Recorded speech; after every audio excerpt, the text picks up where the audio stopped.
Anticipation filled the air in our nation's capital as for the 25th consecutive year, Baker Hostetler co-sponsored an annual legislative seminar featuring some of this country's most influential policymakers. This year's legislative dinner was held at the Hall of the Americas at the Organization of American States. We are here for dinner, but we have a big program tomorrow, so please get fortified on a wonderful meal and be raring to go in the morning. I don't know of any law firm that puts so much an extensive public policy program together, and certainly not such a sustained commitment over 25 years as has Baker Hostetler. The following morning's conference brought together a who's who of congressional leaders from both sides of the aisle. As is usual at these summits, there was no lack of compelling subjects to discuss. Think about how horribly costly it has been that since I was in high school, we have been making the R&D temporarily extended. For over 30 years, we've temporarily extended the R&D tax credit. So these are the two fundamental premises that I'm trying to argue with my colleagues as we think about, what the broad parameters of tax reform might look like. Would include these two. It should be dynamically scored as revenue neutral, and we should use a realistic baseline so that we don't box ourselves into an impossible position. In December, we achieved a bipartisan budget agreement, the first in a divided Congress since 1986. That was a good step in the right direction. It got the appropriations process up and running. So for the first time in 3 years, Congress is actually doing appropriations, which means we're going through and scrubbing the budgets of government agencies, holding them accountable, setting their budgets, making sure that we assure that taxpayer money is being wisely spent. But the agreement did move us away from the dysfunction that has defined Congress over the past few years. And it sent a strong signal that there is bipartisan support for replacing the automatic cuts from sequestration that are again scheduled to kick in 2016. Earlier this year, Senators Tom Coburn, Richard Burr, and myself unveiled the Patient Choice, Affordability, Responsibility, and Empowerment Act, otherwise known as the Patient Care Act. Our legislative proposal would reduce costs, expand coverage, and put individuals back in charge of their own health care decisions. And it would do so without adding to the deficit, excuse me, and without all of Obamacare's costly mandates, taxes, and regulations. I'm not a lawyer, but I'm interested in the, what I think it's kind of interesting when you see what happens when employers for decades do something because they think it's either the right thing to do or the competitive thing to do, and then the minute the government says you have to do it under these circumstances, then suddenly all the circumstances under which you don't have to do it become the escape clause.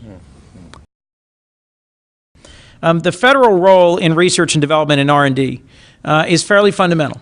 And there is no sector in our economy that relies on R&D more than manufacturing. And there is no area that I think has promise for our future growth more than manufacturing.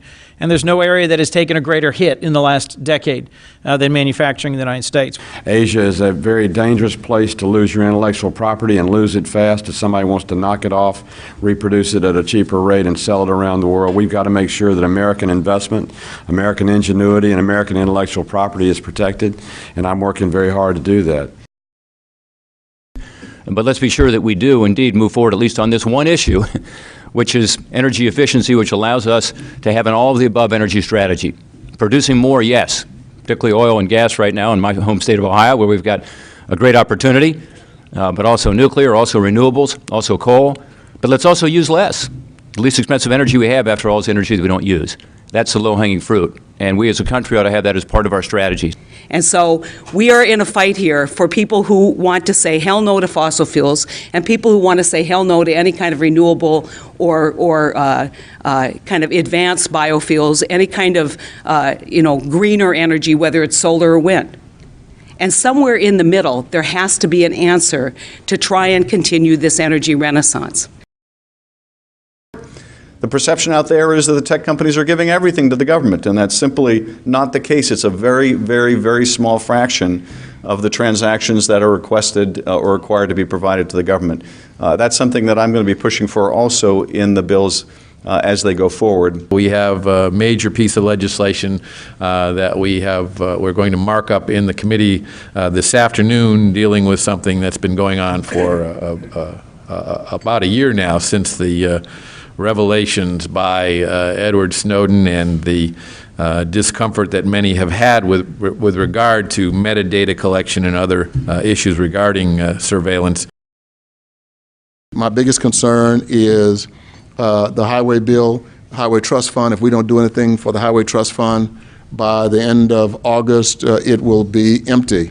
This means that there will not be a single new highway or infrastructure project of the federal government in the country. And that's an embarrassment. In fact, there are a record number of young Americans that are moving back home, living with their parents, instead of launching their own careers, starting their own families, and getting on with their own jobs. For the first time ever, seniors between the ages of 65 and 69 are more likely to work than teenagers. Now, it's no secret that President Obama and I don't agree on much, but I do give him a lot of credit for his efforts on trade. The Obama administration has set forth a very ambitious trade agenda. If it succeeds, it will help shape our global trade patterns for decades to come. If it fails, it will result in billions of dollars in missed economic opportunity for American workers, for American job creators. We're not going to be able to settle these agreements like the trade agreement with the Europeans called TTIP, or the Trans-Pacific Partnership with these great allies on the Asian-Pacific front, unless we have the ability to say there's an up or down vote on trade, which is what Trade Promotion Authority gives you. In a little more than 5 hours, we were given a sophisticated examination of key issues from some of the very people who are shaping them, which just happens to be the very reason Baker Hostetler conceived of these seminars 25 years ago.